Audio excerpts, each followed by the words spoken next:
Welcome to Midnight's Edge After Dark. It's time, kids. I am Tom Connors. With me is 32 flavors of Nick Weiser. How are you doing? Tom, I'm happy to be back on MEAD. I missed you guys for a week, but I'm happy to be here. I'm doing good. Happy New Year to everyone. Hail to everyone in the chat, to our mods. I see D-Bud. I think I saw Goddess of Whim as well. If I miss any others, I apologize, but happy to be here. I mean, it's already a wild year, and we're only 3 days in, but hopefully we can make some fun of what's to come tonight. So hopefully tonight we can, let's bring some joy to the world. Literal joy. That's right. How many licks does it take to get the center of Nick? Well, you got to check out his channel to find that out. That's right. That was good. Yes, sir. Oh, I've done that before. You just forgot. That's all right. It's been a while. I brought it back. Which year is it? I hope this isn't 2020 part 3 or 4 or whatever one we're on now. Yeah, right. This is the Beyond Extended Edition. This is the outtakes that should have been like left at the cutting room floor. That's where we're at. We're at the outtakes, and they're still trying to make it into the theatrical cut. I live in the prairies, so it's now 1923. I would. You know what? I'd almost rather go back to 23 at this point if it wasn't for certain amenities, Yeah. But let's say hello to the folks in the chat. You already said hello to some. Let's say hello to some more. I see some regulars filing in here. Please hit that like button. Share out the stream if you haven't already. We got Duck Nation here. Michael Carney's here. Welcome. We got Courtney of the Fellowship of Oddballs. How you doing, Courtney? She was on the stream we just did yesterday, was she not? 70s, if you want to plug that real quick. Sorry, what am I plugging? Your show we did yesterday. Oh, yesterday's show. Sorry, I was thinking of something next week. I thought, what's coming next? Oh my God, I've not got it set up yet. Yesterday, we had a fabulous show yesterday, Tom. Thanks to you, my friend. We did a Canon movie special. Canon Films that grabs you by the balls. One man stands alone. The Cannonballs. Against some ninjas. And, you want ninjas? We've got them. Thousands of them. It was a lot of fun, Tom. You were there. Razor Fist joined, which was just awesome. The elusive Razor Fist. I know. I had the biggest show I've ever had. My little tiny YouTube history. 2,400 views and rising. Picked up a bunch of subscribers, but we had so much fun. But like any Canon film, we're already planning the sequel. Yeah. Canadian Ninja 3. The Domination. The Mapling. The Mapling. So yeah, it was a bunch of fun. Thanks to everybody that came by in the chat and took part. The chat was on fire. Yeah, it was fun. And we just 4 hours just flew by. So yeah, we're definitely. Yeah, it did. We are going to do more for sure. Definitely for sure. Indeed. But I did hear some exciting news last night. I've heard that 2023 is going to bring Nick's official release of the 33rd flavor. I've been guessing all this time what it is. Do we actually know what it's going to be finally? That's a question. Nick, can you share that with us? I bet it's blue M&Ms. I think it's maple leaf lollipops. We still have superhero secrets to protect here, even in 2023. Speaking of superheroes, Clobby, how is your New Year's doing so far? Oh, it's here. It's just I guess it always takes a little while for me to get used to a new year. It's 2025. It's kind of right? like new underwear, huh? You just got to get used to it. Yes. You said it is 2025, right? Not yet, but we're getting there. Oh, okay. I get them. You're getting ahead of yourself, actually, for once. Yes. Yeah. We should remember, Clobby, that it's Zardoz year. Okay. Fair enough. Oh, shit. Zardoz. So we're definitely going to have to do a show all dressed as Zardoz. Oh, shit. I'm sure Nick is all for that, I'm sure. He's the only one who could probably pull that off. I think we'll need all in. He's like, how do you know I'm not already dressed like that? Phrasing, Tom. Phrasing. I ain't got the camera on for a reason. I respect your channel, Tom. Jesus Christ, man. I got the red bikini on. The mankini. The mankini, yeah. Only so many men in the world can wear a mankini and still be manly, and Sean Connery is one of them. Yes, Sean Connery. Yes, indeed. History. But Nick, you're gonna ring in the new year. We've got Revenge of the Nerds coming up tonight on Toxic Tuesday. I'm excited. Oh, I am excited too. It's great because within the last year, we've had Porky's, we've had Animal House. Now I feel like we have the trifecta officially with these three. And for me, Revenge of the Nerds, like I have so many memories, like of how I was inspired by this movie to get back at people, and I will share those memories of how I got back at people too. But you have to listen to tonight's stream to learn about how I got my revenge on bullies when I was. Why did they call you Booger? I don't know. Booger is a legendary character. Oh, I know. I have a frush. A frush. What the fuck is a frush? And it didn't hit me until I rewatched it. I'm like, hold on. I said we isn't blow that the dude fuckers' from Married houses to up. Children? I'm like, bro, it's what's his face from Married with Children in it. Yeah. So yeah, what a cast! I can't wait to Curtis talk Oh, about it. Ashburn. Please. Booger has the best lines of them all. Oh my god, Booger! He's Everything like, he says. he's great. His belch alone. Pan down. It's funny how his character in American Dad, or one of them, is Snot. Snot. That's one of the, I love that for that. Like, that's one of the reasons why I gravitated more towards American Dad than I did. I always felt American Dad was much more clever. It's sharper, I think. in Yeah, some yeah. ways. Yeah. But Yeah, it's good yeah. tribute. Good tribute calling him Snot. Speaking of tributes, Dearest is sending us in a tribute already. Thank you so much, Dearest. I appreciate that. It's a little kitty. Oh, Little black yes. kitty-like asshole. Yes. Just like my asshole kitty. Oh, dear. Thank you so much, Dearest.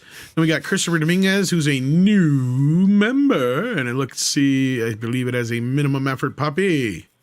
So you get a sticker. That's what we call them. We call them stickers. Here you go. Minimum effort puppy, looking cute there, doing the minimum effort on the treadmill. While the other puppy's just waiting to be a maximum effort What is puppy. Ollie doing here?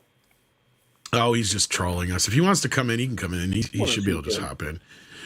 Grumpy old just ninja likes to troll. Kentaro is here, and he is now a member. Thank you so very much. And a minimum effort puppy as well. But, we don't want to give you the same sticker, so let's come up with another one. We got Lazy Puppy. See, Lazy Puppy rides around on the iRobot, and he's cute and adorable, and you just let him go. He's just like, oh, look how cute he I think is. I'm just That going to nubby expire tail. with That cuteness. nubby tail. I know, doesn't it just melt you with cuteness? You're killing me with fluffy. Stop it! You're making me ill, Tom! Stop! No! This is wrong. And then we have Zephyr, who's been here for 14 months, it looks like, at the minimum effort puppy level. Thank you, Zephyr. That's amazing. And yes, Paulie, if you want to come in, you can come on in, buddy. He says Happy New Year to the chat. You might actually get into this topic we're going to have here. First of all, we're going to give you a real quick update on the whole Jeremy Renner business. It sounds like, well, from what we heard, he was trying to get a vehicle out that was it nephew or something like that, I believe the sheriff had said.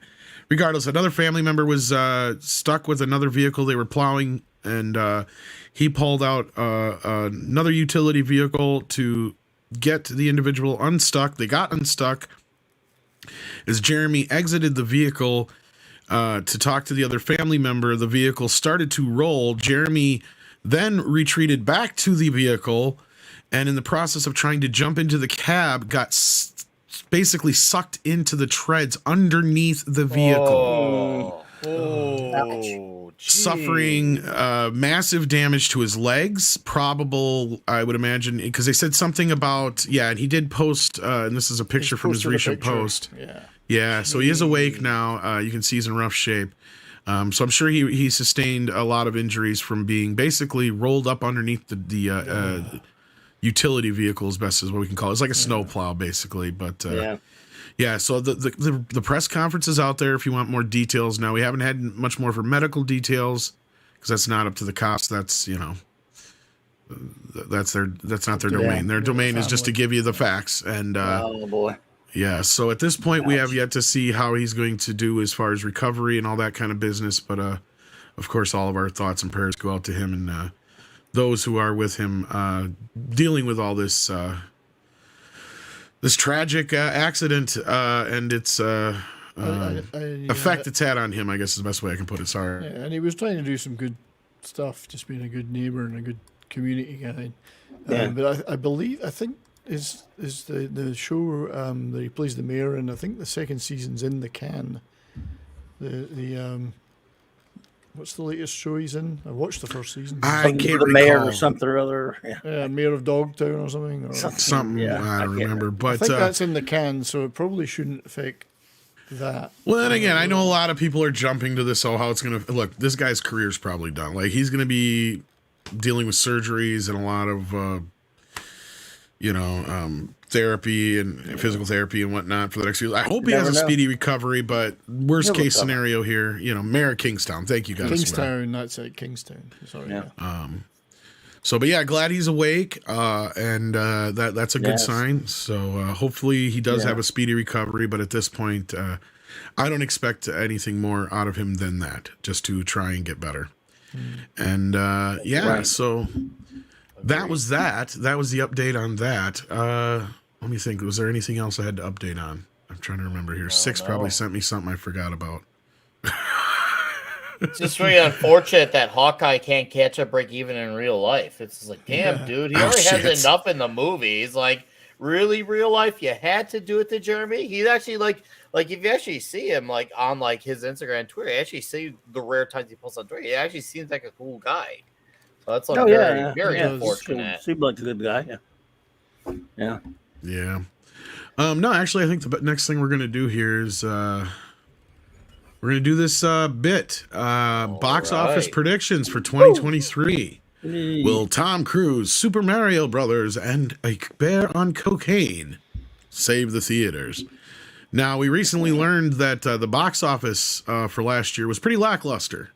The one coming out on top was Disney with a abysmal $4.9 billion, which I think is kind of funny to say they came out on top, considering I'm sure Paramount and Universal both brought home more cash at the end of the day, considering the budgets in comparison to their hits, compared to Disney's hits. And we also learned, this I can thank Six for finding this for me, that they have a reported $4 billion loss this year. Wow. So you can take that $4 billion they supposedly made and cut it down to 4.9, because it was 4.9, cut it down to 0.9 now, as far as I'm concerned. So that's not a winner in my eyes. Elf says, Tom, where's Mikey? I want to tell him my New Year's resolution. Also, when are we getting Cocaine Bear versus Jennifer Lawrence? Well, maybe this article will let us know the last part, but Mikey is out with the fam. Doing he's out in California last I knew, so I don't know if he's gonna hop in or not. He's always welcome, of course. I hope he does, but I miss him. Also, I don't think he's feeling too hot right now. Last I talked to him, so he may be resting. So I wish him a speedy recovery as well, if that's the truth. Some kind of life swap going on here, because Mikey's in California and Paulie was in South Carolina. Well, that's what I said. The truth. I think something's up. There's something sus about this whole thing. I'm just saying. Swapped lives. True. Did Paulie become Mike and Mike become Paulie? And there was some guy who was naked jumping off some thing the other day, and now Mikey's not feeling good. I'm putting two and two together. Shit's not. Something's not adding up here. Yep. No, I'm just kidding. Mikey, hopefully you're feeling better, brother. If you are listening, we miss you, of course. Tons and tons. We got Darius who's sending in a super sticker. Thank you so much, Darius. We appreciate that. As soon as my chat gets caught up to me here, I can see what it is. Let me see if my mods got it already. Very plausible. They did. It's a popcorn. Thank you so much, D-Bud. In the background there, grabbing the super stickers. I appreciate that. And with that, let's get into we got one more here. I'm gonna grab this one. Joe's Atmosphere says, Jeremy is one of the greats. All our hopes and prayers from Clan Rivers. Yes. Yeah. Jeremy Joe, of course, one of the stalwarts of my shows, and he was on yesterday. Yeah. He's a good lad. Joe. Thanks. Good to see you, Joe. Thanks for all your good work yesterday. Cocaine Bear versus Nunchuckosaurus, new from MEAD Studios. That's right. Check out Joe's channel. But I would do Cocaine Koala Yeah, yes, of course. I was just Coco thinking, Koala you know what would be a good is cray advertising cray. advertising for the cocaine bear. You know, in the old days in the movies, they used to have things like Feel Around or all sorts of other. Take Feel the around, Tingler, the smell a Tingler. vision or whatever. Yeah. They Yeah. should just say that they're Smell around. randomly going to release a cocaine bear in a theater without telling anybody where it is. And you could be one of the lucky ones. Like an get old mauled. Hitchcock, or not Hitchcock, but who's the guy who used to do the old gimmicks like that, like the Tingler and all that shit? Waters and Can't who's remember it? the name, but yeah, John the Waters. John Waters. No, and not John Divine. Waters, but he's similar. Divine. Further back. But there was a yeah. guy before that, the one that Oh. matinee is Yeah, based William on. Castle. Yes, Castle, that's it, Castle. Castle. Yes, Castle or something? thank Yeah, you. Castle. But yeah, Yes. a random release of an actual cocaine bear somewhere in North America. Just so you know, during the weekend of release, 10 selected theaters that you don't know Oh, will God. have one actual cocaine bear released to the audience. How long will it last? Will it live? How long will it live? anyone We've given that each one of them an ounce of cocaine. Anyone that makes it to the end of the movie without leaving gets their Oh, money back. Lord. If you make it out alive, you get the next show for free. That's right. You get to come back again and maybe get mauled all over again. Yes. Hollywood needs this kind of promo, I think, these days. So, you know. Cocaine Bear. He could be at your theater. You just nailed it right there. That's the voice. Amazing.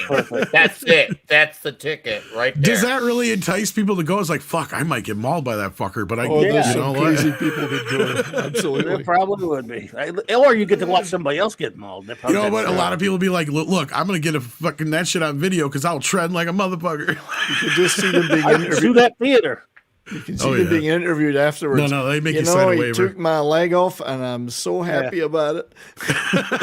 Greatest movie going experience in my life. Cocaine Bear! In a Texas go. theater, the Cocaine Bear was shot before it could actually harm anybody by 10 patrons. Well, that's true. That could happen. Oh, here's something I want to see. Cocaine Bear versus Kevin Smith. Please. Smith would drown him in tears. See, I hope we're not making Cocaine Bear the new snakes on a plane. We got to be careful on that one. No. I hope not. But I tried to figure out, some of this business here. They don't really say how they factor this in too much, but it's just this is the intro here from Adam B. Very and Rebecca Rubin. So we know those names, at least Adam B. Very anyway. For the first time since the pandemic, there are plenty of reasons to celebrate. At the box office in 2022, The Batman, Top Gun, Minions, Black Panther, Avatar, Jurassic there just weren't enough of them. Ticket sales were down over 30% from 2019 pre-COVID benchmark, forcing most theater chains to continue their precarious dance along the precipice of bankruptcy. Jesus. Get all wordy there, motherfuckers. A lot of P's. I know, precipice. Precipice. It's a piece of piss. It's a piece of piss. To put it plainly, there's more P's. Theaters need hits like their lives depend on it because they do. Well, and so do the studios. Let's be real here. Quit sucking the studios' asses here. I want to object to that comment. They say they need hits, but yet all they do is encourage the celebrities to go act like morons, and then they lead with all the quotas that they do. And then they're like, oh, how did this backfire? And not only that, Nick, like 2 of these out of these movies they mentioned here, I don't know if I consider them necessarily hits. Like, yeah, none of them are exactly bombs, but Black Panther and Batman are underperformers exactly for what they are known to be. They didn't bomb, but they definitely underperformed compared to what they have done before. Now, if I could say anything was a hit, obviously Minions was a huge hit. I knew it was going to do well. I thought it was probably going to do around 700. But Jurassic was surprisingly a hit considering the last one was shit. But if you look, it's still less worldwide than the previous 2. It's still less. So it did, but it still managed to make $1 billion. So that's the thing. It still managed. But and I was the one who did always say, even before Kim, I said Top Gun's going to go all the way, and it did. So, and Avatar's pretty much right on par with where I'm going. It looks like, though, judging by where the numbers are at, it looks like it's gonna do better overseas. It's not gonna hit as high of a note in the U.S. It's still doing fairly well, but not compared to what the first one was. Yeah, well, let's see what Variety says that are the hits of the next year here. So the sure things, according to them, are Megan. Now, this is one that I've been telling people about. Thrill factor. After 2 brutal years at the movies, Megan, an acronym for Model 3 Generation Android, obviously, is more than the hero that cinemas need. It's the hero they deserve. The artificial intelligence doll became a instant viral sensation after Universal dropped the first trailer, in which the pint-sized agent of chaos threw down some killer dance moves before unleashing terror on her owners. Blumhouse owns Megan, and Blumhouse knows Megan is the meme, and that keeps on giving. January tends to be a box office dead zone, and according to them, Megan the doll is an icon. She is a legend, and she is the moment. Don't expect the modestly budgeted movie to become a chart-topping blockbuster, but it's destined to be wildly profitable.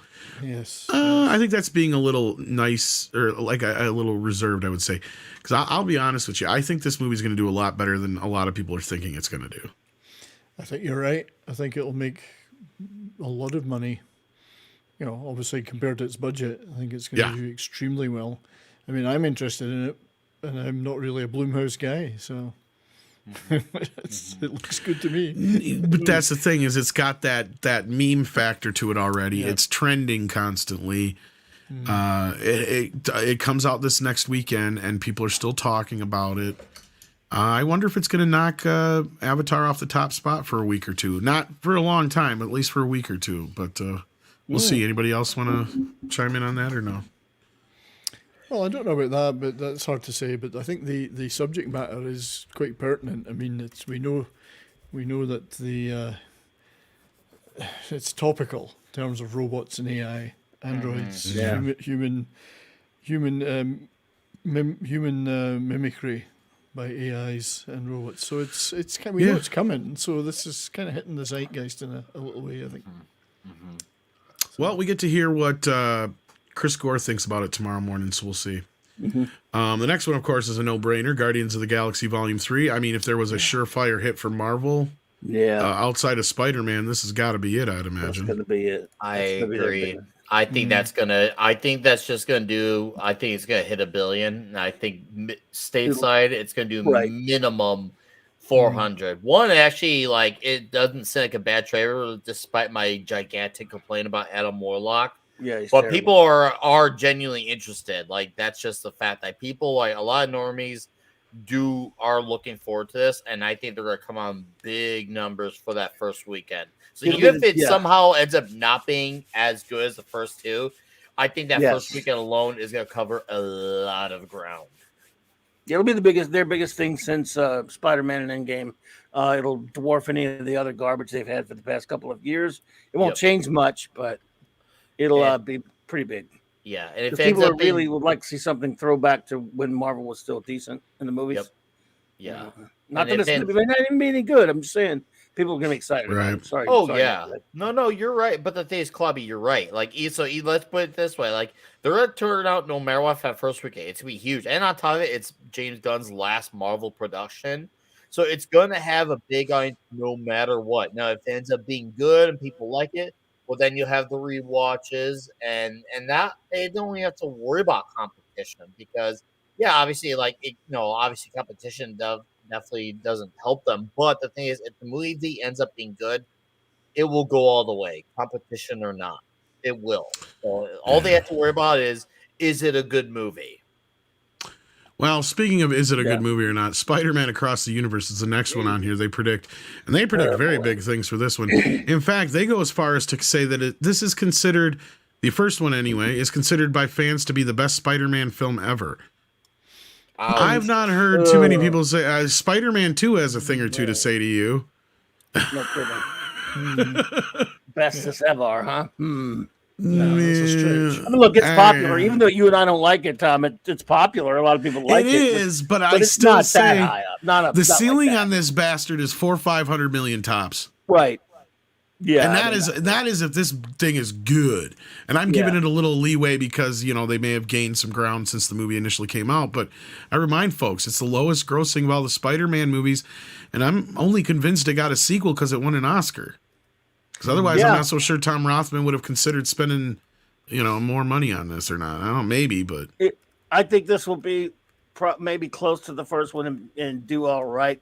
Because the first one, whether you and I don't like it, it's fairly well regarded by a lot of people who aren't. It's even a lot of normies like it because they can bring their kids. They bring their kids to see it and stuff like that. So it'll do okay, but not the big. It won't be the biggest Spider-Man film. Yeah. Like the first one isn't. Yeah.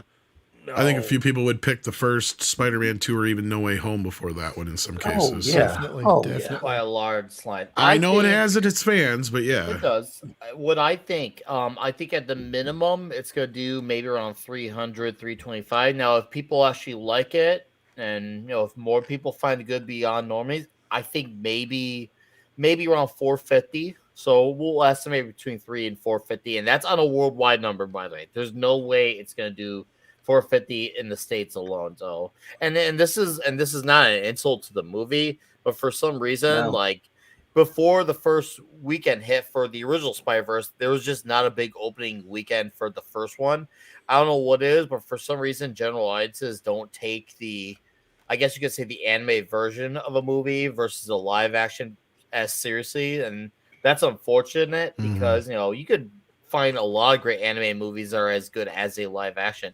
Fortunately, it's not this one, but it's just for some reason people don't take them as seriously because look at Mask of the Phantasm, still one of the best Batman movies ever, but yet it did not, maybe even the greatest. And yet it did not do well. The teenage audience does not like to go to animated films. That's the thing. You're missing that big, huge demographic you could there. Be right. Yeah. That could be what it is. I think because of what the kind of years we've been having over the past couple of years, however, I'm actually going to go out on a limb and predict that this one does better than the first one and is pretty I think well. it will. If it's well received, if it gets good word of mouth. But I still say the ceiling is pretty. Kids to see it. I think the ceiling worldwide is about 400 million at best, I think. Well, you guys are giving less than me. I'm giving it the benefit of the doubt, like Clobby, that it might manage to eke up about 500 million just because. But that's still a tall order, considering the first one did like 387. Yes. The past few big animated films have been bombs, and this is something you never know what one's going to just sneak up. And the Disney ones have definitely been. All right. Well, the next one here on their list is Mission Impossible, which comes out in July. Oh yeah. Any sequel, especially after the 7th installment in the 27-year-old series, is it won't experience diminishing returns. That's the chill factor. The verdict, though, is that Tom Cruise fever is alive and well, which will take the series to new box office heights. Dead Reckoning 1 could even become the first in its franchise to hit a coveted $1 billion mark. And I think even Culture and some others have made that prediction. And I don't think that's far off. I think it has a possibility of doing so. I think it's very possible it will do it. And with the marketing that's been done so far, I think it will bring in. I don't think it's going to be diminishing returns. Not at all. Tom's on a high, and I think it's going to do. I think it'll do the $1 billion. Yeah, literally, he's up in planes and shit, jumping out of them. Yeah, it's just already it's captured everyone's imagination, that stuff. So, I think with what happened with the resurgence of the later trilogy of movies versus the original trilogy, obviously that was the beginning of Tom Cruise's resurgence, or I guess you could say his second wind. And especially Fallout was great with Henry Cavill as the villain. And then obviously when Maverick hit as well, that added a whole other, dimension of holy crap, we got to see what's going on here. And I think you got the carrying over of the high of the Top Gun audience who are now going to cross over into the MI territory. And then, of course, you got the MI crowd who are invested from the second trilogy. I think, that'll load it. You're at that strong first weekend. If there's one thing that you can learn from Maverick is that Maverick had a good sized opening weekend, but didn't even have anywhere near the biggest opening weekend, but it had legs. And that there's one thing Cruise's movies are good at is having box office legs, even when they don't have a giant opening. Now, this one might actually have a giant opening. And if it does, and if it has legs, I think this is going to be the movie to beat in 2023 in terms of box office number. That's not to say they will be the best, because For all I know, I might be the guy who says I'm disappointed. But I think box office wise, this is going to be the movie to beat. Anybody else? Pretty much. I'll just defer to you guys. I don't watch those. I know you're not a Cruise fan. Can't stand Cruise. Never watch any of those Mission Impossible movies. I love the old TV show. Because he loves you. And he does. He's like Santa Claus. You don't have to love him, but he loves you and he believes in you. I can't tell you how many times I've had to say, "Look, Tom, I'm busy right now. I'll call you back," and then I don't call him back. And he gets Tom, I'm with a lady. Leave me alone. One of these days, I'm gonna have something for Klobby. I'm gonna take like Tom's rant from when he was on the ranting. I remember we're that. doing this in Hollywood for people, and I'm gonna have Klobby in the background just going, I just don't know, Tom. Just like, you don't think he calls me to rant all the time? What do you think he bitches to all the time? You just wait. One of these days, I'm gonna pull you aside and be like, I need your help. All I know is Jim Phelps is not a bad guy, so screw those Mission Impossible movies. I hear where you're coming from. TV show. I can see that. Sporky News Podcast is here. Hey, Scotty says, sorry I can't join tonight, but thanks for thinking of me, Tom. Yeah, I sent you the invite. I didn't know if you're busy. Scotty, we're going to do that Beatles stream sometime. Yeah, Scotty knows. And then we have, let's see, a super sticker from G-Dog, and it's a thumbs up. If you haven't hit that thumbs up yet, please do that. And then Nikki D, I wanted to grab this. This is the reason I jumped into Super Chats now instead of waiting, because she is commenting on Guardians of the Galaxy 3 and says, it will be the only billion-dollar film of 2023 with Mission Impossible 7 finishing around 700 to 800 million. Any sleeper hits? Mm-hmm. That's a good point, Nikki. I'm not so sure it's going to be the only billion-dollar movie, though. I think Mission Impossible has a chance. I think there's a few more here that are possibly come up in the safe bets that we'll get to here. I mean, I may don't hit think a billion.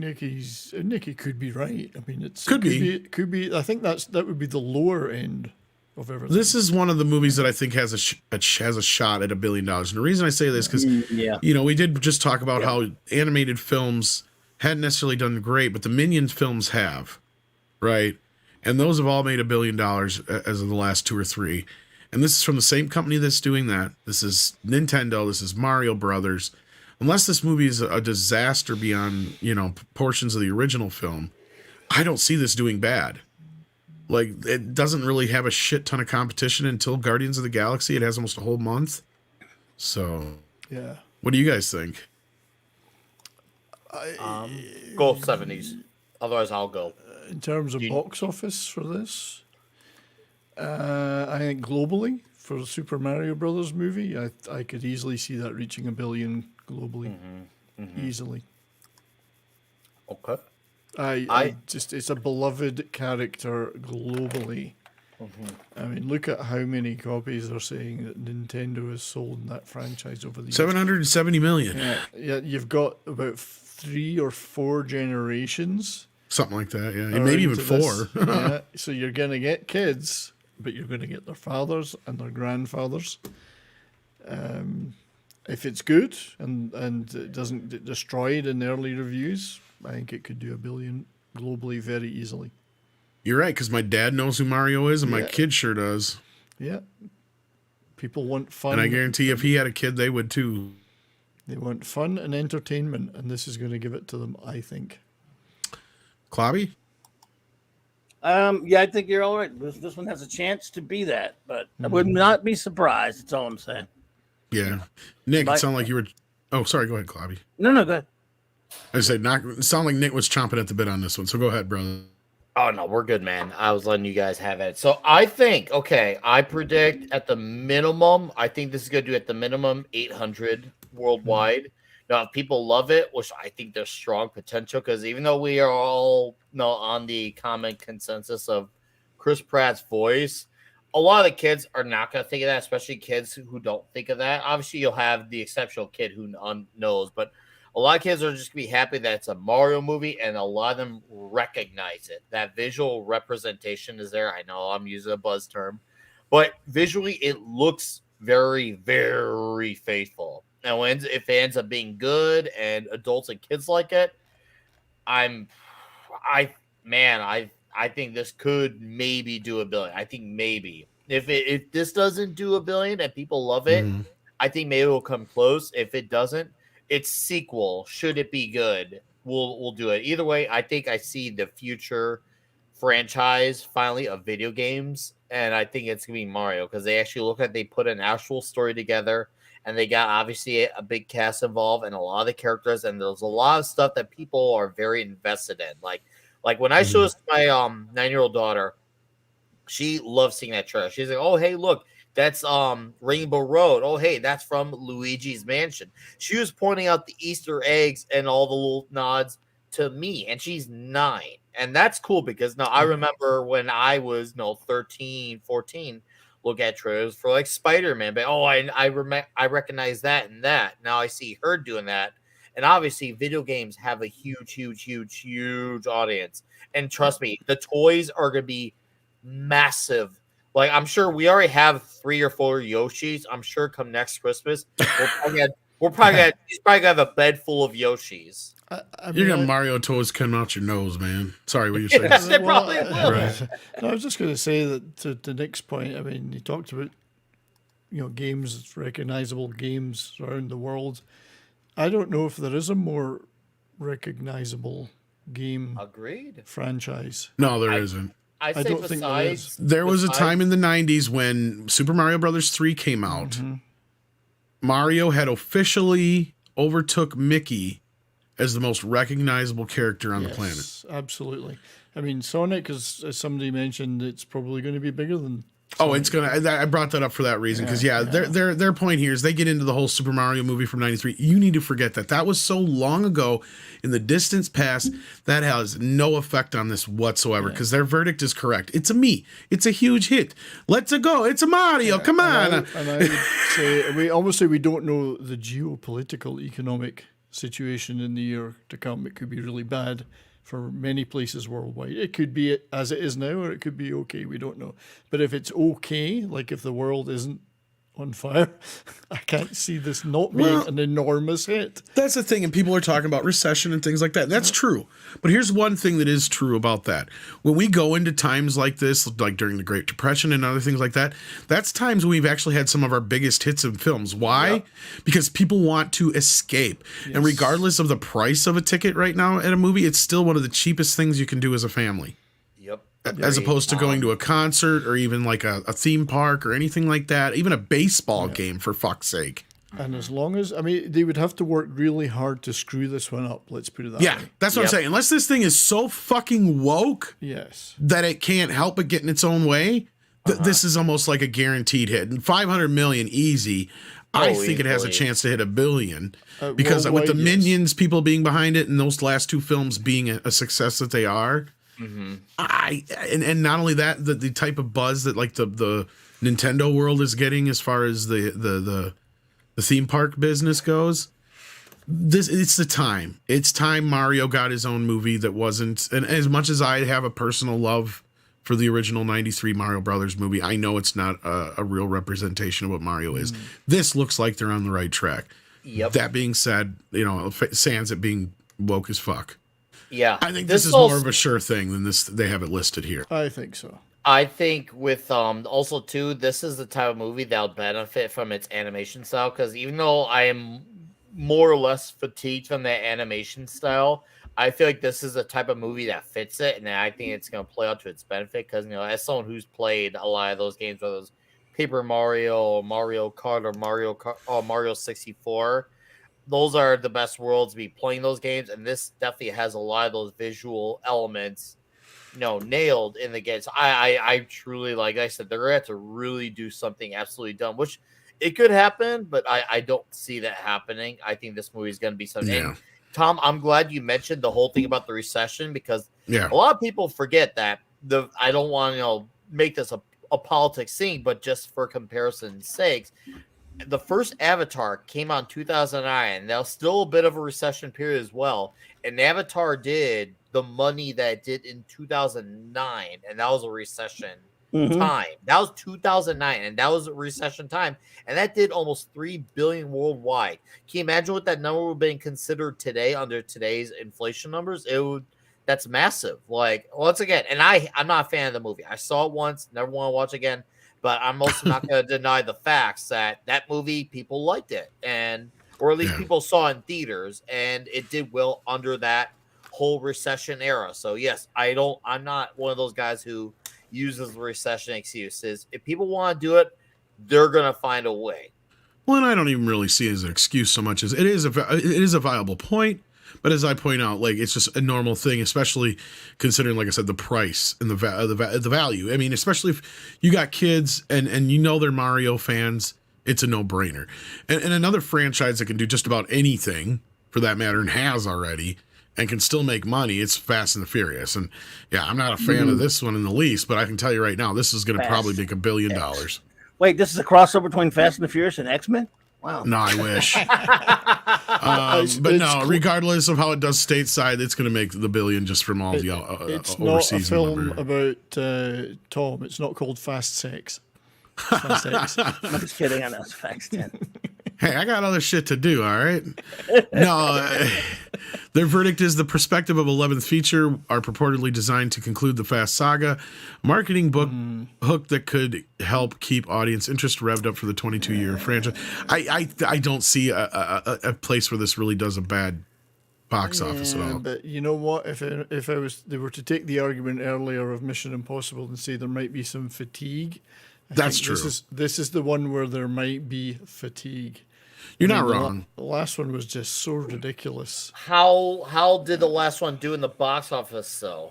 Like, I did okay, didn't it? I think it made $1 billion. Yeah. Wait a minute. Rita Moreno, isn't she like 90? Spicy little number. She's in this thing? So is Brie Larson. Yeah, God bless her. I'm just saying. And Jason Momoa. Rita Moreno's in it, and she's still better looking than Brie Larson. Ooh. Oh, Wow, dude. she definitely got better looking feet. No, I just, even if it does do, that's what I'm saying. Even if this does do shitty stateside, it's kind of like the Transformer franchise. The only reason those movies made fucking money is because everybody overseas it made all its money. Yeah. I don't you're right. Because Somebody watch Transformers these movies was either. losing money Yeah. in the States as the sequels went on, but its numbers would stay at the same, if not go up overseas. Yeah, that's true. So, I mean, I could be wrong. It might be one of the first ones to really kind of fall off. This fatigue might have set in by now, and I know how ridiculous the last one was, and my kid is even a fan of this franchise, and he said the last one kind of jumped the shark. But I know how he is, and he'll want to go see this one or get it when it comes out on video. Jumped the planet, never mind the shark. It did literally jump the planet. You're It right. takes them like till the 10th one to finally fall off. That's not a bad run, even though I don't understand why. No, and I'm waiting for the one where they go fight against dinosaurs. That's not till the 13th or 14th film easy. Yes. It will make money. I mean, there's no doubt about it. It's just I don't know if it'll be quite as much as the last one. Wow. Now the funky thing is they've got Little Mermaid here listed as a sure thing. Now I'm not so sure. Wow. This could go either way. It could be $1 billion like Beauty and the Beast, Lion King, or Aladdin, or it could be like a Mulan, or a Dumbo. Yet another movie nobody asked for. Yeah, that's the other thing. But people love the music in this movie, so. Are they going to be rehashing the music from the real? Oh, you Little know, yes. they need to. They I guess they need will, as much will recognizance they? of. I'm not so sure they will. You know, I'm sort of touched with Well, they already Disney. did Part of Your World in the first trailer. We know that. Okay. So In a out of trailer. touch. Yeah. I'm sort of in touch with Disney animation that I did not know there was a Dumbo remake. It's actually not one of the it was in that transition period. Here's the thing. These started as like also ran stories. Like I haven't seen Cinderella, but some people said that one wasn't so bad. And then you had Maleficent, which I didn't like, but I get because it's from her point of view from Sleeping Beauty story.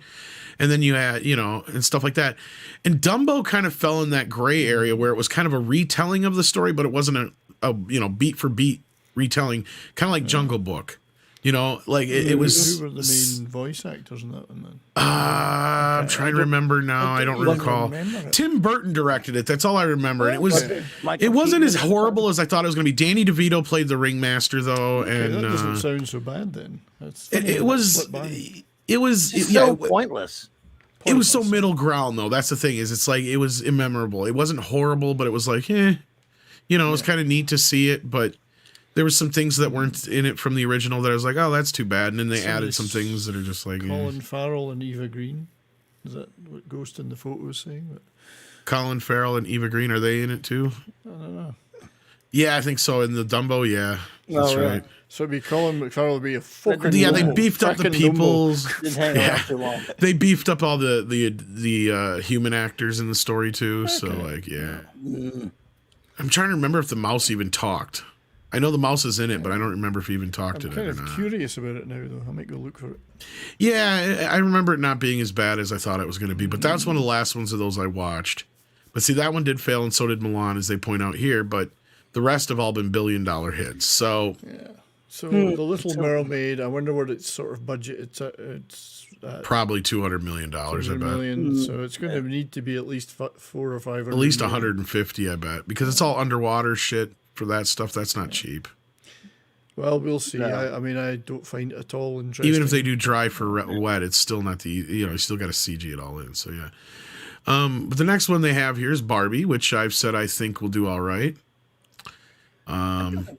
Weird feeling this one's either going to disappear or actually be a surprise hit. Yeah, you're right. I don't feel like there's going to be any in between with this No one. middle ground. Yeah, it might just disappear, and if it's bad, but if anybody, if it is interesting, and because I knew nothing about it other than Margot Robbie, it could be a surprise, like a little surprise. Although there could be like a middle ground, because here's the thing: this has the potential of being for girls what a lot of these superhero movies were for boys. Right? Yes. Yeah. That's what I'm saying. If it's clever or anything, I think it all depends on the humor. I mean, if the humor if it's is clever, good, if right. it's clever and humorous, then everybody will. The first teaser trailer is fucking hilarious. Wait if a you minute. ask I think me. it's gonna be a triumph because Simu Liu is in it. Yeah, you got Simu Liu in it. Oh, That's there you true. go. It's sold. Boom. But Massive people hit. are really digging $1 billion Margot bucks. Robbie and what's his Ryan Gosling or whatever is Ken and Barbie. Yeah. And they're really paying homage to. I mean, like I said, they look like the actual toys, like the sets and Right. everything. I do Funny. have to say that Ryan Gosling is an inspired choice for that. He role. looks just like him. totally just like it's, I mean, the casting is good. There's no doubt about it. Oh yeah, funny, it's you know? good casting. It is. See, it's hard for me to figure out where this. You're gonna one get will drugged be. to this, aren't you, Nick? Or is your girl not into this kind of stuff? No, Stella. She Yeah, got he's the getting drugged to toys it. when she was a kid. She told me, and my children they like these toys, but they're not like it's not like the be all end all toys from, but they like them. Well, Nick, I was talking That's to pretty Stella much the what other they're night, at. and she said it was you that wanted to go. You were going to drag her. So, She's like, now remember, and anybody asked, Daddy didn't want to take you to this. You wanted to see this, right? and it's Yeah. mainly because of the Ryan Gosling. Do I still get the $20, Dad? Yeah. Shh. Yeah. Oh, kids, they got to see the Barbie. So I think it could be. It's Yeah. going to be popular as long as it doesn't get too. Again, we don't know the woke Unless it's percentage. really bad. Yeah. Yeah, if it's not really bad that way, then it will be popular. We'll see. Yeah. Yeah, it could be fun. I mean, like I was bringing up on the show the other day, Good like idea. Yeah. Disney, Jesus Christ, Barbie is already kind of pre-woke because that was like the whole point of the character. Exactly. She can do Right. anything. So like even that is kind of like you can't really fuck that up unless you really make it obnoxious, Well, basically. you know how you should play to that then is to exaggerate Exactly. that in the movie. Yes. Okay. I want to do a minor backtrack. I think Barbie is actually going to have, at the very minimum, a good first weekend because it's still considered probably the most popular toy in history. And there's obviously a few generations that grew up on Barbie, and they're going to just see it off that might be- alone. A lot of I think- older ladies who grew up loving Barbies might want Yes, to go. they're gonna go see it, and they're Older gonna take their gentlemen. husbands. They're gonna Older take their ladies. husbands. Well, I don't this mean has in a an bad even way, you know. longer. Well, you got to remember this is what I'm saying. Now, actually, you can even compare this to Mario almost in a sense because Barbie, as far as girls are concerned, is a huge character. Like she's been around for Yes. what 70 years now. She's Yeah. the female G.I. She's Joe. a very recognizable character. So I think at the Yeah. very minimum, she's gonna have a good weekend. At the very minimum, I think. Oh, Barbie's gonna have a hell of a weekend. I think. I think at least opening weekend, I'm gonna actually go all the way and say minimum 100 million first weekend. Wow, you're really going out there. I don't say that's impossible though. Listen, I think I- it's very possible. It's I very don't- possible. Yeah, I think the question is, will it hold up? But I Yeah. think it's gonna have a strong first weekend. Klobby's right, and I've said the same thing. If it's clever and the kids dig it and the moms love it, that's all that matters. It's going to do well. So Yeah. yeah. I think so. And then we've got some question marks here, according to them. Cocaine Bear. I don't know if that's so much a question mark because I don't think the budget on that's very high. I don't think that has to do a shit ton for my recollection. Because I think it's only like a $30 million budget or something like that, if that. If it gets good word of mouth of being a crazy outlier type thing, it could. Unless it has the snakes on a plane effect, like Script Doctor had brought up before, which I don't think it'll suffer from. They were smart enough that the trailer just dropped here, this last month. Comes out in February, so we don't have a long wait. I think this is timed well. That time of the year, it did well for Deadpool. So yeah, could do okay. Never underestimate the horror crowd, like I said with Megan in the chat. Right. They will show up. Plus, if you have something like this that has a gimmick to it, like Megan does, that brings in extra people. Yeah. So both of those, I think, are going to be surprise hits this year. I'm just curious. I mean, I know that Barbie's hugely popular in North America, and it was in Britain when I used to live there years ago. Still is probably. I don't know about the rest of the world, though. I mean, China, etc. I'm not sure. I would imagine by now she's penetrated pretty worldwide. Phrasing. I would think so. I think the U.S. She's an astronaut after all. I mean, that's true. The U.S. performance of Barbie alone is going to do good. Yeah. I think, and once again, at least first weekend. Yeah, that is something to ponder about with like China and European markets because I'm not knowledgeable on Barbie. But U.S. stateside, where the fuck do you think she's made? In China, but as far as how she's promoted is no, I get you. No, I doesn't totally mean they're allowed. Tom, it doesn't mean that the people in China are allowed to buy them. Even they know her very well, intricately. Like they can put one together like that. That's like third grade for them. No, just kidding. They know how to judge her anatomically. No, it's actually more like probably Korea that they're put together in. No, like I don't see why it shouldn't have a good shot at box office. Before we go too deeper into this, though, let's grab some more of these super chats here. I don't want to get too far behind. Scott Hughes says, the only film I plan on seeing is The Exorcist. Oh, I'm surprised you're going to see that. Yeah. Again, did anybody ask for an Exorcist remake? Not really. Not, and especially not without, if you're going to do this whole, like, we're bringing back a classic actor from the original film series, why... What is it, Ellen Bernstein or whatever, who's like 90 fucking years old? Oh, God. Yeah, like, Ellen what the hell Burstyn. is that all about? Yeah, like... Glad to hear she's still with us, but man. Well, what is this thing with her and this back and forth with the chick who played Nurse Ratched? Louise Fletcher Who just passed a few months ago. Yeah, well, here's the thing, because like Louise Fletcher was in the original, was in the sequel to The Exorcist. Exorcist 2? Yeah. Yeah, and then she was in Flowers in the Attic. And then when they remade Flowers in the Attic, guess who played her part? Ellen Bernstein. Weird. What's going on here? You've never seen the two of them in the same room, have No, you haven't. And you're never going to see the two of them. No, you're never going to. Oh, that's cool. I think in terms of horror, I think Winnie the Pooh, Blood and Honey is a far better bet than an Exorcist remake. Trust me, that film will do better than The Exorcist. I came upon some cocaine, and now I must kill everybody. But Winnie the Pooh versus Cocaine Bear. Yeah. Oh, bother.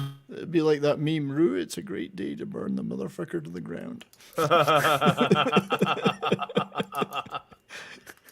You know the thing about 100 acres of wood? It burns. That's right. Bye-bye. That's the one. Wow. Tiger Valley says, my whole life I felt like an odd one, and not being a Cruise fan, this podcast literally is the first where I feel like at home in that regard. Well, we got all sorts here. We got fans that are Tom Cruise, and we got ones in the middle. We got Clobby. I'm not a fan. And then we have a poor soul here who Tom Cruise actually nuked his account. That's terrible. What a villain. Yes, we've seen that too. Clobby, we've told you about sending super chats under different names before. Right there. Oh, yeah. Right. It's your alternate account, isn't it? I can neither confirm nor deny. I mean, not Goes to the phone.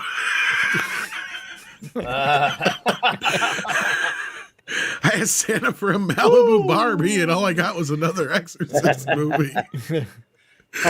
That's too good. Thank you for the laugh Actually, there. Winnie the Pooh, Cocaine Bear might have been a better matchup. That's what I'm thinking. Yeah, Hillis Mallory says Disney doing Ginger Side with the Little Mermaid girl. Yeah, that's the thing. Even some other people that I've talked to have said that happen to be black and their kids, like it was, just the other day it was on with Mark, and he said his daughter said the same thing or whatever, or his friend's daughter, I can't remember what she said. Where that's not Ariel. She doesn't have red hair. She didn't say shit about the skin color. It was all about the red hair to her. See, that's the thing that stood out. So you got to get those things right, or kids are going to notice. Like, they don't give a shit about skin color. That's true. What they do care about is they do associate things with things. They know the difference when you're trying to pass off, shitty toys on them. They're like, this ain't no Ninja Turtle. This is a fake Ninja Turtle from Mexico, but thanks, Grandma. They know better. It's how to make a child cry, give them a fake Ninja Turtle toy. Oh, God, yes. Especially Tom. Yeah. Ghost Rider. It says, I heard Under the Sea was replaced with a more urban-sounding song. Just saying, I'd bet on the lower end for The Little Mermaid. I know they did a reggae version of it, or more reggae-esque than it was. Rappy kind of version of it in that live performance they did, but I don't know if they're going to mess with it here too much. Okay, though. Nothing wrong with that. Yeah, we'll see. I don't plan on necessarily seeing it, but we'll see. Yeah, won't bother me. I won't see it. Well, it's not made for me, literally. No. So I won't be. It's not made for us. That the original film was made for me because it gave me more babysitting hours. My two kids, they were that age. They were very small children. They were toddlers and lower. And so how many times I could leave that movie on and get an hour and a half sleep. I mean, not that I love the movie. It was actually really good. That'd be child abuse now. You know that, right? Oh, no. Yeah, but I was in the room. I just got to take it down. I know, but it doesn't matter now. Tom, now they would stick the VR headset on them. Never would set them in front of them. That's true. At least with VR, then they know they're not getting in trouble. Speaking of things that are made for us, though, Dungeons and Dragons: Honor Among Thieves is technically made for us. And I'm with them on this one. This one I'm not so sure on. This is could go either way. Boy. It could be just like the other one, or it could be better. I'm gonna go on a limb.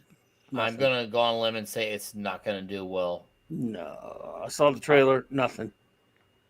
That's where I'm headed. It's not gonna do well, and obviously there's an audience there. I do recognize it. I really do, and I have friends who play, and hopefully it'll end up being good. But I don't see that happening. I really don't. But hopefully I'm wrong. But right now I'm leaning at mediocre opening to dead on arrival opening.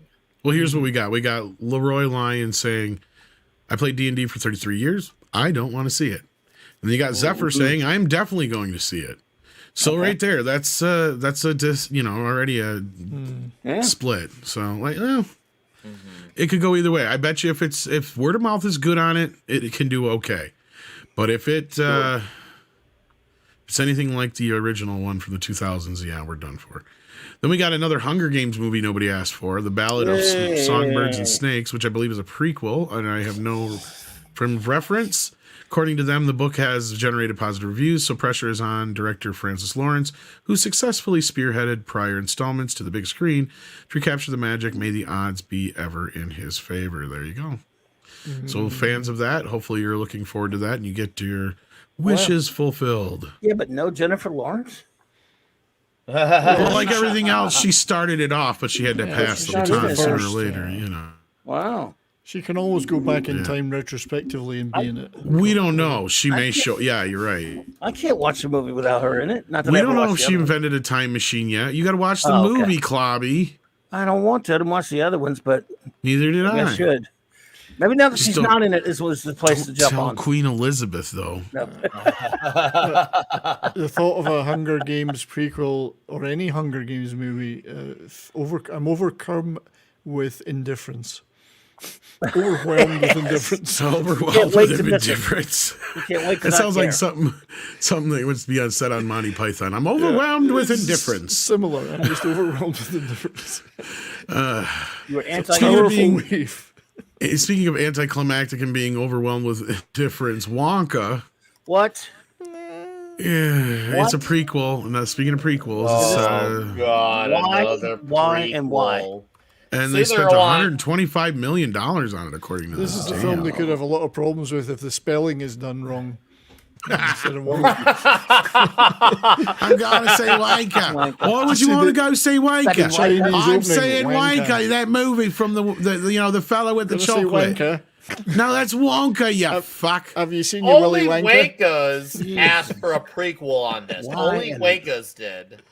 Nobody asked for this. This is almost a guaranteed flop. The only thing that I'll say that could keep this from a flop, and they bring it up here, is that Chalamet has a fucking following like you wouldn't believe. Who? Yeah, and there's some Timothy Chalamet, the kid from Dune. He's playing Wonka.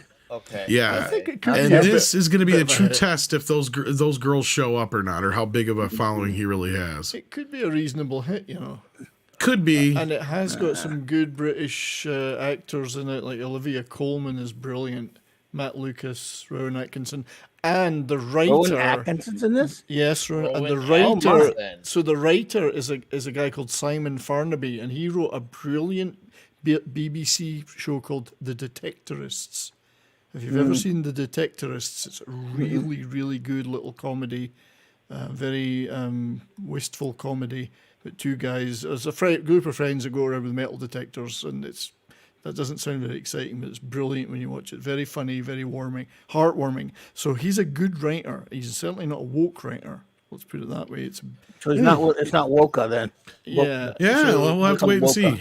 So The Detectorist is well worth it watching if you ever get the chance. Yeah. Well, according to them, the biggest risk. I don't see this is going to be a big risk. How's this a risk? Terminator's Rise of the Beast. This is not a risk. I mean, these movies make money no matter how bad they are. Like I just said, even overseas, even if they don't manage to stateside. But I think some goodwill out of Bumblebee is going to lead into this one, but I could be wrong. Yeah. It's not a risk. I'm with you, Tom, in the sense that there will be some goodwill that will carry over, but I think that goodwill is going to get tossed away very quickly. So. It'll have a decent opening weekend in the States. It'll be decent. I won't be great. It won't bomb either. It'll have a decent first weekend, but it's going to fall off the cliff. But as per usual, the overseas will save this movie. It's going to make money. It's all going to be all from overseas. So don't count on this being a bomb, even though it's probably going to be terrible. No. I'm not going to argue with that point. I see it having a pretty big opening, though, but we'll see. I could see that. I think they're going to be fraught with terrible messaging. Let's put it that way. Maybe. I don't know if it'll have any messaging because the rumor is they're going back to the more Michael Bay style. But they're going off of the assumption because Bumblebee didn't do so well. Well, Bumblebee didn't do so well because the last 2 or 3 Transformer movies sucked donkey balls. And then people actually saw the movie and actually liked it. Yeah. Yep. See, that's the difference because they didn't realize it was another Bay Former movie. Yeah. And now they're going back to that shit from what I heard. So we'll see. There was a lot of people who actually I know who originally put it up and then they actually saw it like, oh, hey, Bumblebee is actually good. And you know what? I still haven't seen it to this day. And I blew it up because I saw the second movie, I saw the third, and I couldn't stand them both. And finishing them both was a chore. And then they did like a fourth and maybe a fifth movie. I'm just like, why? Just let it go. But they're not going to let it go as long as the overseas market is this strong. Because at that point, the U.S. market's irrelevant. I mean, the same thing happened with, I think, the first Venom. Venom's first movie didn't do so hot stateside, but the overseas market saved it. Yeah. I think, Tom, you said this one had a transformer sucking donkey balls. I think that might do quite well then. It might help it. Donkey shows are pretty popular out here, especially in certain countries. It's just a missed opportunity. They just didn't call it Revenge of Harambe. That could have made it an extra $100 million, and it would have saved everything. Well, that's what I thought you were going to say. I thought you were going to say, well, that's just a missed opportunity. If you ever get a chance to suck some balls out of a donkey. Well, don't worry, Nick. Cocaine Harambe. Cocaine Harambe. Oh, man. Wow. Cocaine bear versus cocaine gorilla. We were linked up on that one, 70s. Sorry, mate. Yeah. He tore that kid apart. Cocainezilla. Okay, well, this is one they've got under the not so sure bin. Flash. Sorry. The Flash. Let's see what they got here. They got Their chill factor is starting in 2020. The Flash star Ezra Miller has been an engine for disturbing headlines, you don't say, including a video of the actor choking a woman outside a bar, arrest for harassment. And here's the thing, the fact that they're saying all this shit just goes along with what we were telling you guys before. He's not protected anymore. Okay, so they obviously give the obvious points here. The verdict to them is The Flash was once intended to help launch a DC into a new storytelling frontier, with DC's new leadership preparing a reboot on top of the controversy surrounding Miller. Warner Brothers now has precarious high-wire promotional campaign ahead of it to get audiences to stop paying attention to its stars past and focus on past stars. That's what you should have fucking wrote right there. That I just wrote a better fucking line on, and then you see, that's writing, kids. It could be the start of a new... Because guess what I'm talking about? Michael fucking Keaton, bro. That's what I'm talking about. I think this could be the start of a new Warner Brothers series of lawsuits and court cases. A franchise of court cases. But, yeah. Oh, what makes you think that? Oh, no, just The Flash. It could on certain levels, but I don't think it will. But No, I know. But they're pretty much going to have to release this regardless of what we think about anything. So. That's kind of what I've been told to this point, is like that it has to be released. I've never been told a specific, but it's so I can just assume, and my assumption is, yeah, they've got back end deals, they've got other deals with like Doritos and all that kind of shit. Deals. Yes, indeed. I'm feeling a little choked up at the thought of his success. But, Too soon, Brian. Learn it? Did you want to fight? Is that the deal? Whoa, bro. Oh, bro. Jesus. Yeah. Okay, next in line we got a one called Wish. This is supposed to be a Disney thing, evidently.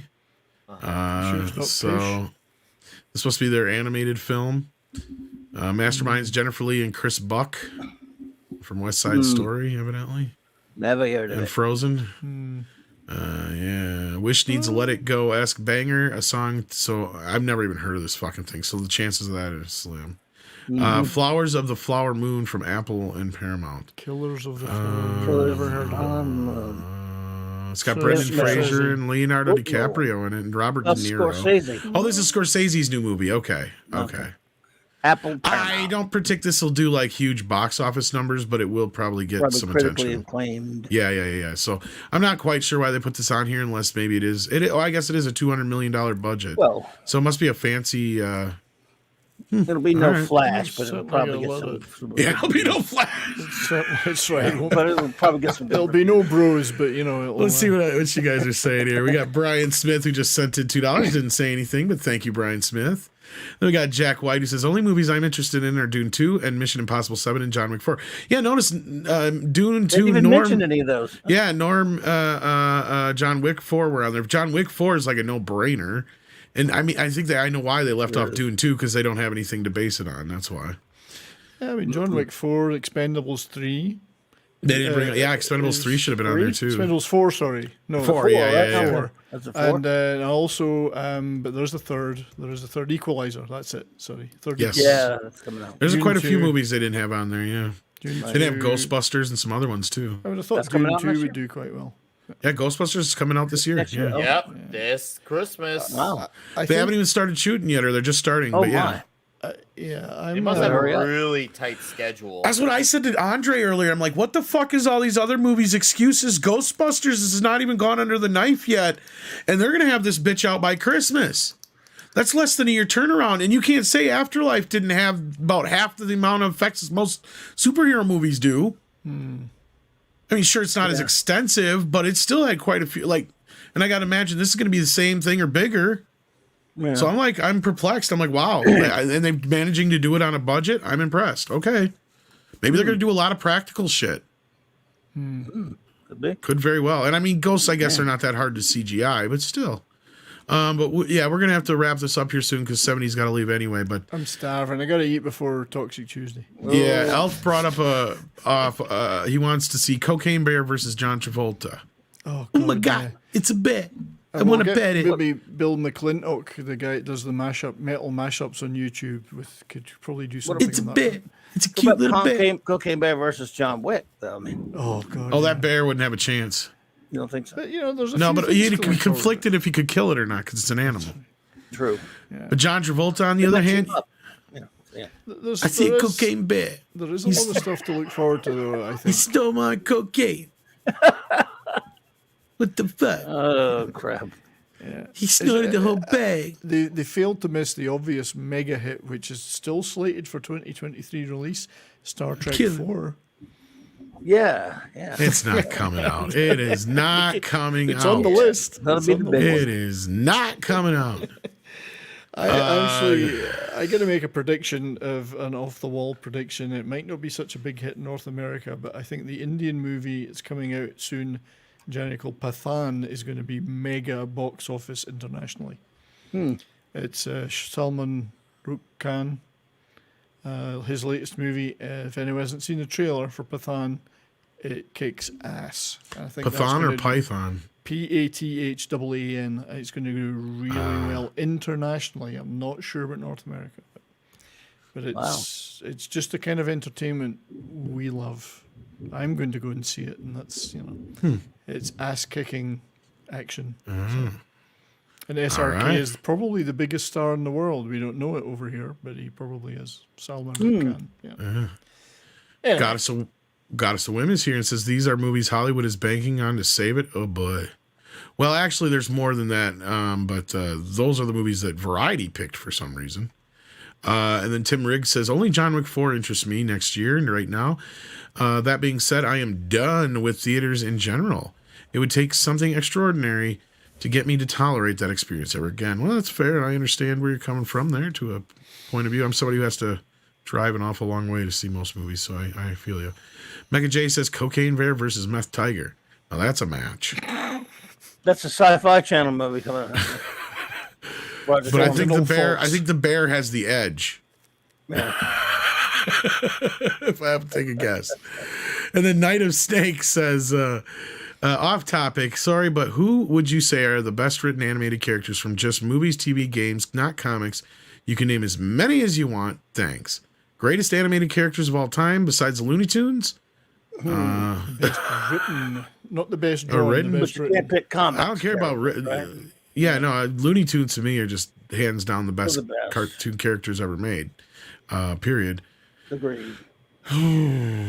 Well, the writing in Bugs Bunny, for instance, is just phenomenal in the 40s. Exactly. And 50s. Oh, yeah. Just killer writing. Well, and all the Brilliant. characters are such well-rounded characters. Yeah, they're extraordinary. That's tough Best written. because there are a lot of best good ones. So just off the cuff like that's really tough to come out with them, especially when you're excluding comics characters. But Well, if you think about it, we say animation, but animation is maybe classed as a genre, but within animation, you've got everything from horror to fantasy to sci-fi to humor, action heroes. oh yeah. I mean, it's a huge field. Yeah, everything in Who Framed Roger Rabbit. That's a good Absolutely, answer. that's one of the greatest. movies Beavis and ever made. Butthead. I Beavis love and South Butthead. Park. Yeah, I love the classic Flintstones and Even Jetsons. Flintstones. Simpsons season He-Man, 3 to 6, and Ninja 7. Turtles. Yeah. right. Johnny Quest. But see, there's a lot of those things that originated other places. Smurfs had a lot of depth, particularly the gay one. Yeah. Vanity Smurf. Yeah. No, we're pretty sure it's Vanity Smurf. That's Vanity Smurf. Venture Brothers. Well done. Sure It's well just, done. I mean, hell, even Archer. Let's put it to you this way: when there was a train, Vanity Smurf was the only one not in that line. For Lady Smurf.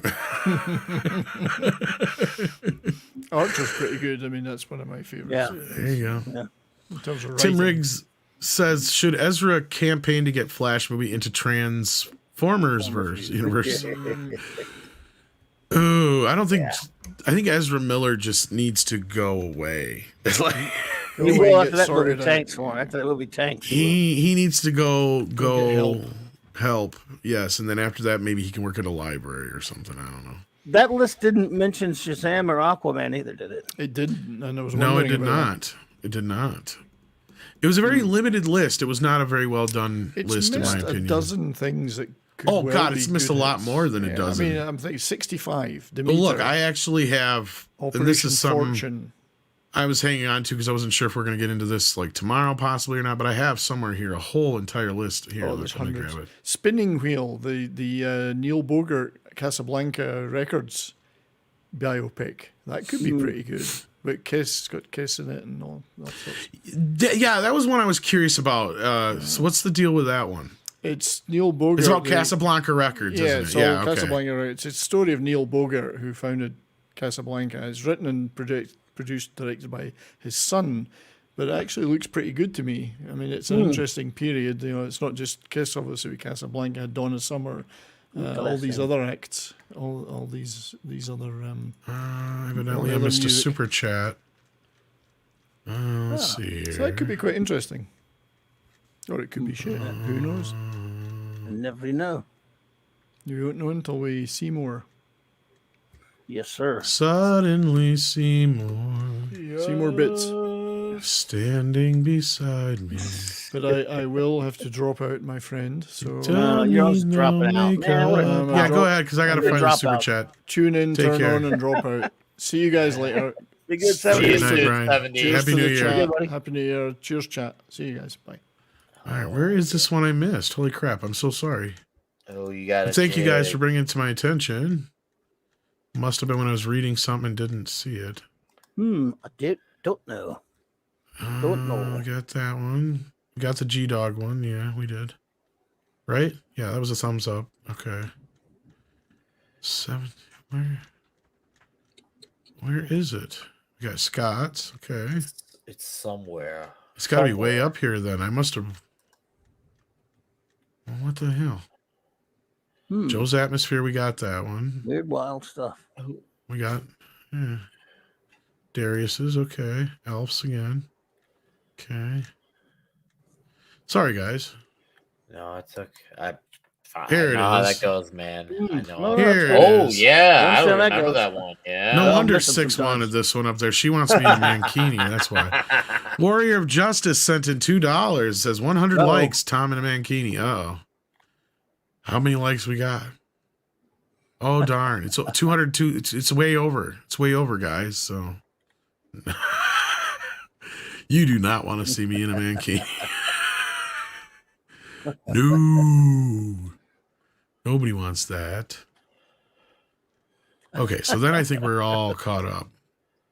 Yeah, like bra. Seriously, I need a bra.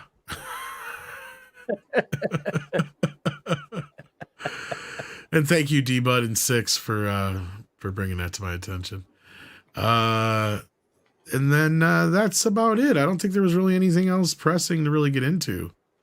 At least not that I could find that was really worth diving in about. It's that time of the year, unfortunately. It's Hollywood's still just getting back into some things are going to get rolling here, but until then, you know.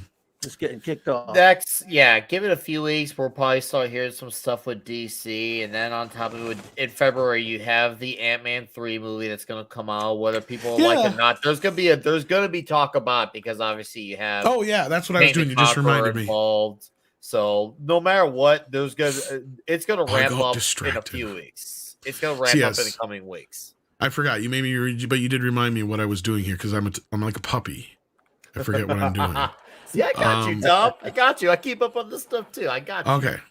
Yeah, here's actually all the releases thus far for 2023. Huge. We got Megan, Women Talking. We got House Party, Plane, Man Called Otto, Missing, aka Searching 2, Distant, Fear, Infinity Pool, Knocking at the Cabin, 80 for Brady, Magic Mike's Last Dance. That's another one that wasn't on that list. Consecration, Titanic's re-release. What About Love? Winnie the Pooh, Blood and Honey. That's the one that everybody wants to see. Ant-Man and the Wasp. Age of an Age, if I could talk. Cocaine Bear. Jesus Revolution. In case you wanted to see what happened after Jesus Revolution. Creed 3. Scream 6. Inside. 65. That's another one that's supposed to be pretty cool. That's about dinosaurs and shit. Shazam. John Wick. Champions. Good Person. The Lost King, Dungeons and Dragons, Spinning Gold, On a Wing and a Prayer, Super Mario Brothers, Chevalier, if I'm reading that right, Cavalier, The Pope's Exorcist, Renfield, Evil Dead Rise, which we did get a teaser for a teaser trailer today. Polite Society, Are You There, God? It's Me, Margaret. Heart of a Lion, Guardians 3, Book Club 2, The Next Chapter, that's clever. Love Again, Fast X, The Little Mermaid, About My Father, Spider-Verse, Transformers, Strays, Flash, Elemental, The Blackening, Asteroid City, No Hard Feelings, Indiana Jones, Harold and the Purple Crayon. That's another one they did now, and there was Indiana Jones. Insidious 5, Mission Impossible, Oppenheimer, Barbie, The Marvels, Meg 2, Ninja Turtles, Last Voyage of Demeter, Haunted Mansion, Challengers, Gran Turismo, DC Blue Beetle, Untitled Please Don't Destroy Project, They Listen, The Equalizer 3, Nun 2, Haunting in Venice, Next Goal Wins, Expendable 4, True Love, Craven the Hunter, Exorcist, Paw Patrol, the movie, the Mighty movie, because that's the second one, isn't it? Yeah. Untitled Saw movie, Dune Part 2, Chicken Run, Dawn of the Nugget. That's the sequel to Chicken Run. Dawn of the Nugget? Is that going to be claymation? Yeah, that's the new Chicken Run movie. Dude, if it's claymation, I'm actually interested. Well, that one's got some controversy around it because they don't have Mel Gibson coming back. Oh, of course they don't. They recasted him, yeah. Trolls 3, The Hunger Games, Wish, Wonka, Untitled Ghostbusters prequel, as I said, The Color Purple, Illuminations Migration, Aquaman, and yeah, then we get into next year. So like, we're not going to get into that now, but yeah, there you go, guys. That's the major announcements. Wow, quite a bit. Yes, yeah. Yes. I do have another super chat. I do. Thank you so much. Ooh, money. I do. Indeed. It is from the Waltman 4. What about Wednesday? Addams Family copyright between Netflix and Amazon. Since MGM owned the Addams Family rights, it's now an issue. Oh, is there a story out about this? I would think they would have gotten the rights from MGM.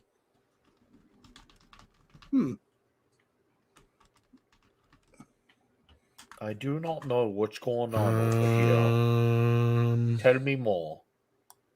I'm not seeing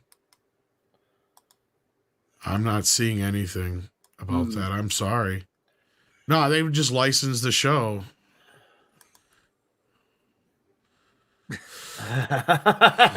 Grand Admiral Adam. Besides, I think this deal would have been made before Amazon bought MGM, if I'm not mistaken. So, unless there's something I don't know about, this is news to me because they're just licensing it. So yeah, and then it's actually under the Orion banner actually. E. Clay Thomason says I can't wait for the TV spinoff of B.J. McKay and his Cocaine Bear, starring Tom Arnold, directed by Frank Marshall. Congo! I think we just wrote a new movie here, kids. I'm waiting for it. B.J. McKay, this is my Cocaine Bear. Oh, bother, I snorted the whole bag. Yikes. That's the creative process on Midnight's Edge After Dark. Is this what's going on here about the Wednesday thing?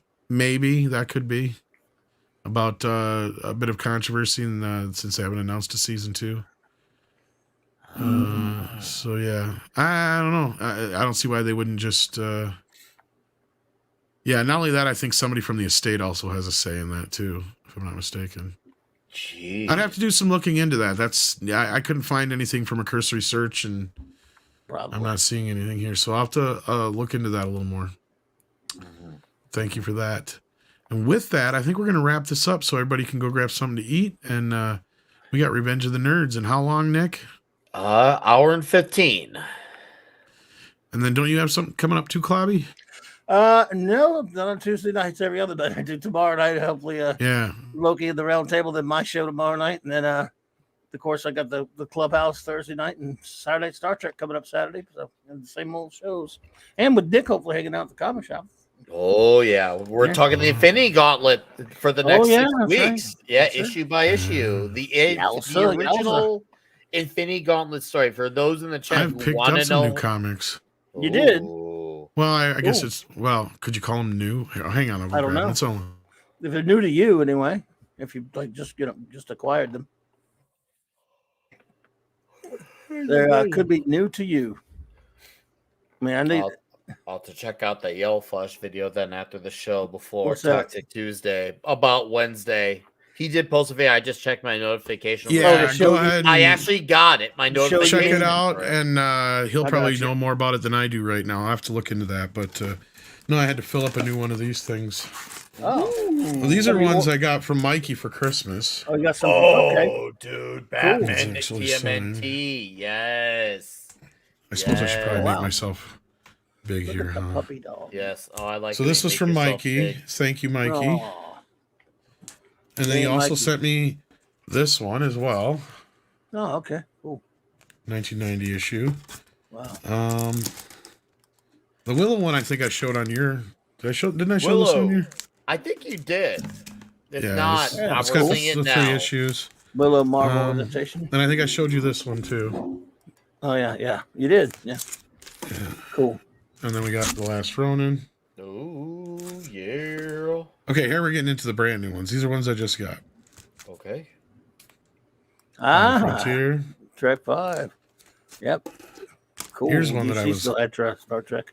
Ooh. Oh yes, Ooh. I remember when I bought this. This is the first annual of the new Swamp Thing series. I got it at for a good price. The second Swamp Thing volume, or third really.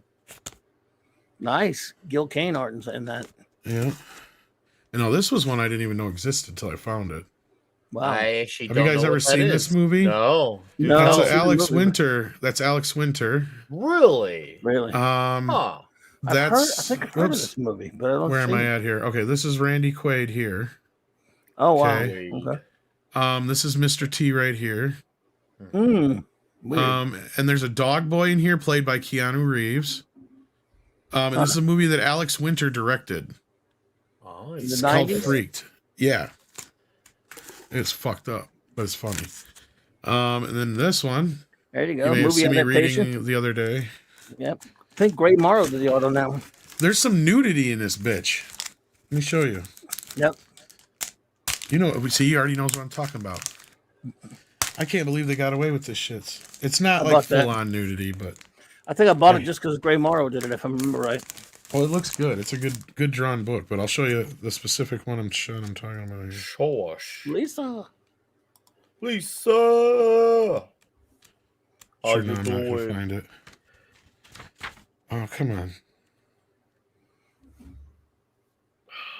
That's when she's changing. She's like fully unclothed. It's like, what the fuck? And they keep drawing her constantly where you can see her up her skirt and shit. It's kind of... Yep.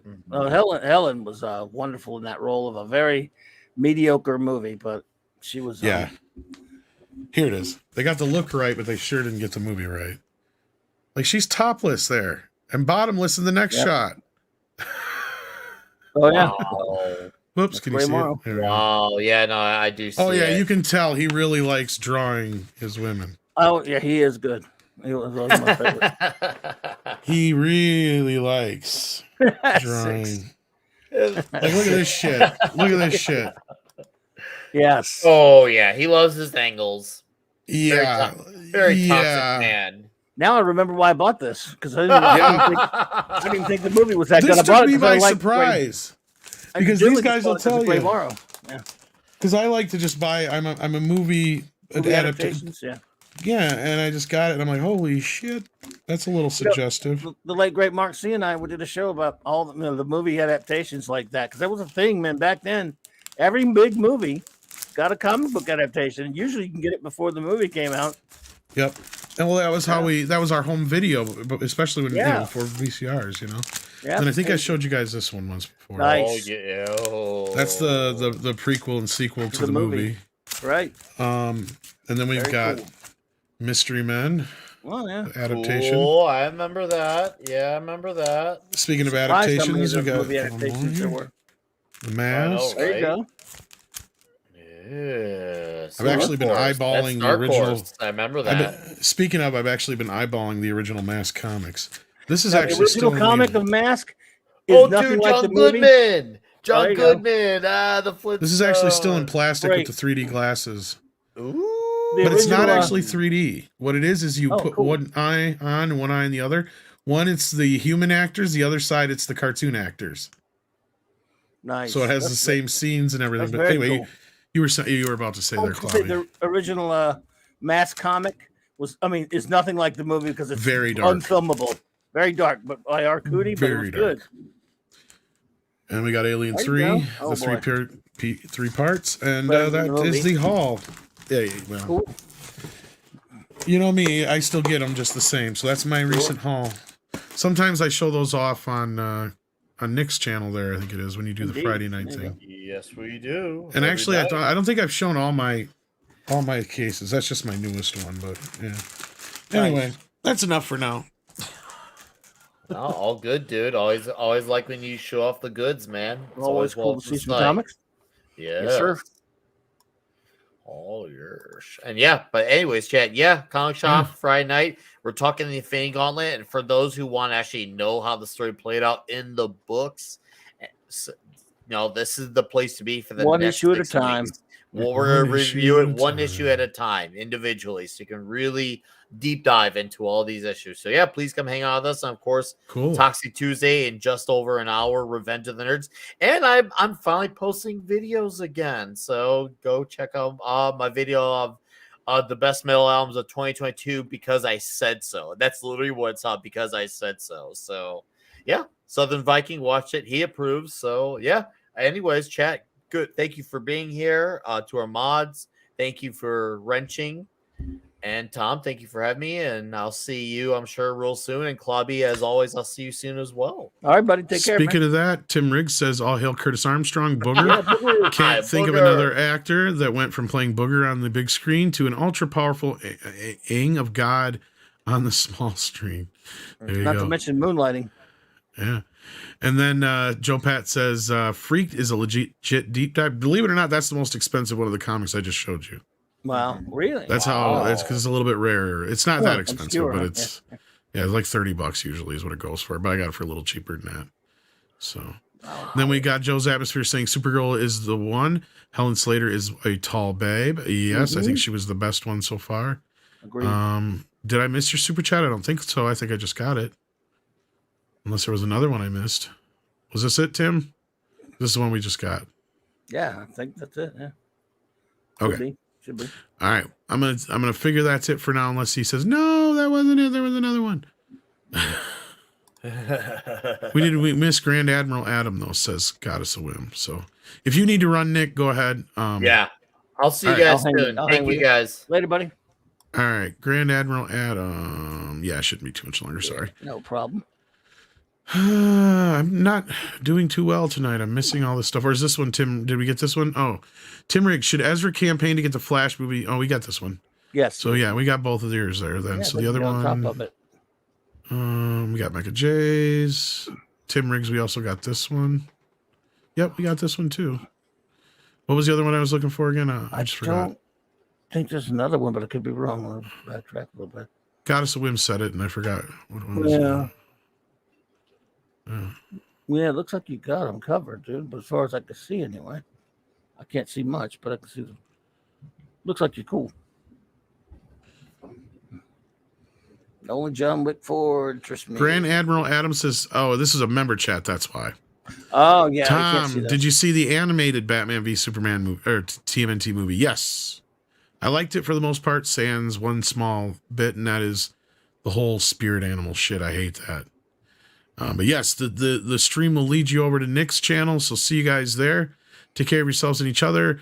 Clobby, anything else to say on your way out the door? Oh, just thanks for having me, buddy. I hope everybody had a great holiday season and have a wonderful New Year. Thanks for being here, everybody. Good to see you. And I agree, Darth. R.I.P. Uche. Yeah, that was R.I.P. It's just too soon. Too soon to lose somebody that young. It's that's right. Absolutely, it's tough.